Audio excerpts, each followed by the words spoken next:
Le temps des minis, le podcast chrétien pour les enfants où on découvre Dieu tout en s'amusant. Coucou mon cher mini, j'ai une histoire incroyable à te raconter aujourd'hui. Est-ce que tu veux vivre cette aventure avec moi? Alors voyageons au temps des pharaons. Les Hébreux sont à cette époque esclaves des Égyptiens.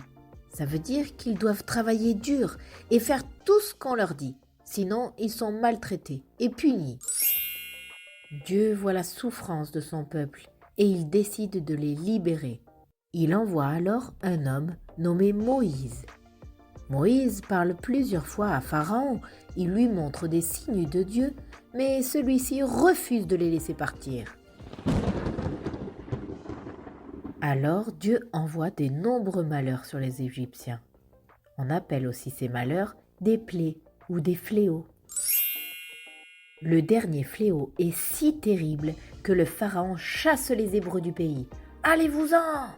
Les voilà libres. Ce peuple si nombreux quitte l'Égypte. Quel événement heureux! Attendez, oups.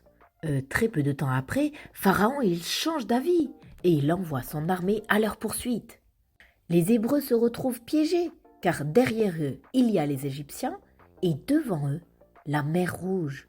Mais ils n'ont pas de bateau pour la traverser. Uh-oh. Dieu demande alors à Moïse de lever son bâton et à cet instant la mer se sépare en deux. Un passage secret avec de chaque côté comme des murs d'eau. Wow! Vite, les Hébreux traversent la mer à pied. Alors que le peuple vient d'arriver de l'autre côté, les Égyptiens s'engagent dans le passage créé par Dieu. Mais Dieu indique à Moïse de refaire la même chose. Lorsqu'il lève à nouveau son bâton, la mer se referme sur Pharaon et son armée puissante. Ils disparaissent ainsi à jamais. Les Hébreux sont sauvés, il y a de la joie dans l'air et tout le monde chante des louanges à Dieu. Qu'est-ce que j'aime cette histoire! Quel grand Dieu nous avons! Rien ne peut lui résister. Il est le plus fort et le plus puissant. Mon cher Mini, je t'encourage à être comme les Hébreux. Dans ce moment difficile, ils ont dû avoir peur. La mer, les Égyptiens étaient des obstacles et des ennemis redoutables. Ils n'auraient rien pu faire, mais ils ont choisi de faire confiance à Dieu et Dieu les a protégés. Je suis certaine que Dieu fera de même avec toi, mon cher Mini. Lorsque ça ne va pas, lorsque tu es triste, lorsque tu ne sais pas quoi faire, prie. Dieu est à tes côtés et il a la solution. Parle-lui et laisse-le te guider. Toi aussi, tu auras la paix. Toi aussi, tu verras la victoire.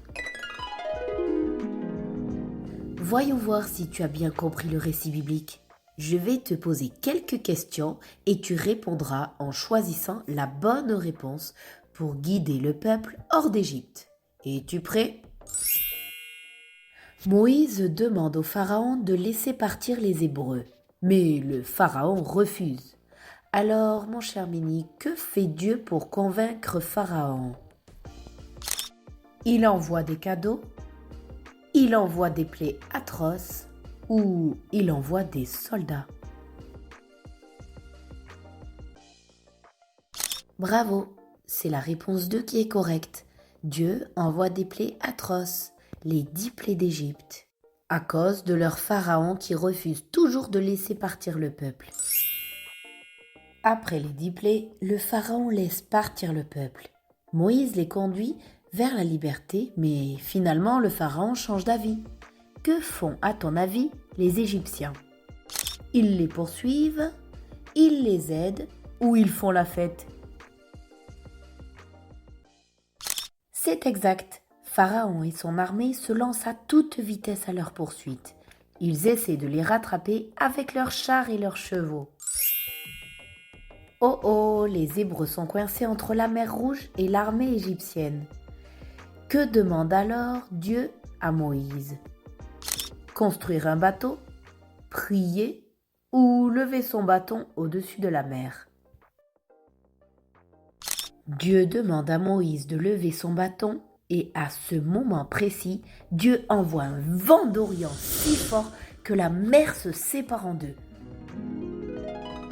Félicitations mon cher Mini, grâce à ta bonne compréhension, Moïse et les Hébreux ont traversé la mer Rouge en toute sécurité.